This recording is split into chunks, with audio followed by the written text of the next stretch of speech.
তুমি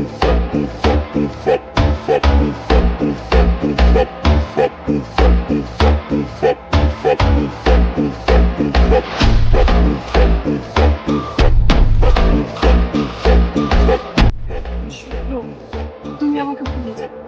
এটা কি বলতেছি? তোমাকে ভুলে গেলে তো জীবনই শেষ হয়ে যাবে। B practical.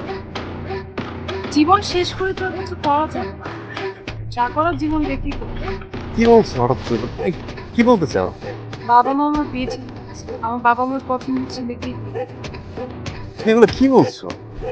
বাবা মা বিয়ে ঠিক করে রাখছে, চাইলেই কি বিয়ে হয় নাকি? হ্যাঁ, আর আমাদের তো প্ল্যানে ছিল, তাই না, যে বাবা মা যদি রাজি না হয় আমরা পালিয়ে গিয়ে বিয়ে করবো। হ্যাঁ, প্ল্যান ছিল, কিন্তু এখন সেটা আর সমাধান নেই। আমি শিওর তুমি এগুলো মজা করতেছি। প্লিজ চলো না আমরা সেখানে, প্লিজ চলো আমরা ঘুরে আসি প্লিজ। B practical. এটা তুমি কিন্তু ভুল করছো।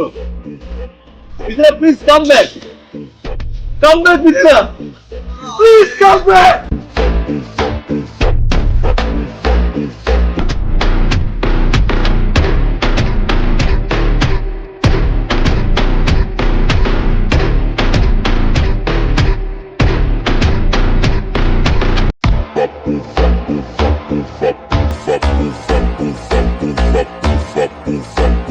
আসলে তোমাকে কিছু কথা খুলে বলা দরকার। ব্যবসা লস হওয়ার পর থেকে পার্টনাররাও সব দূরে সরে যাচ্ছে।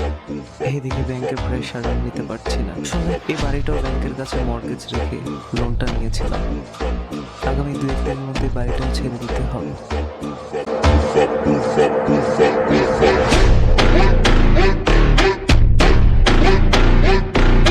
আমি দেখলাম যে আপনাদের একটা বিজ্ঞপ্তি এসছে, তো আমার সিভিটা আমি ড্রপ করতে এসেছি। আচ্ছা, আপনি সিভিটা আমাকে দিন, দিয়ে আপনি বসুন, আমি আপনাকে জানাচ্ছি।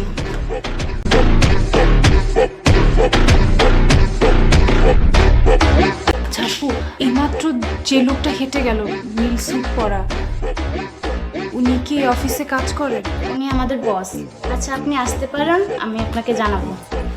আমি মিথিলা বলছিলাম। আমি কিছুদিন আগে আপনাদের অফিসে এসেছিলাম, একটা সিভি ড্রপ করে গিয়েছিলাম। আচ্ছা, আপনাদের বসের নাম্বারটা কি আমাকে একটু দেওয়া যাবে?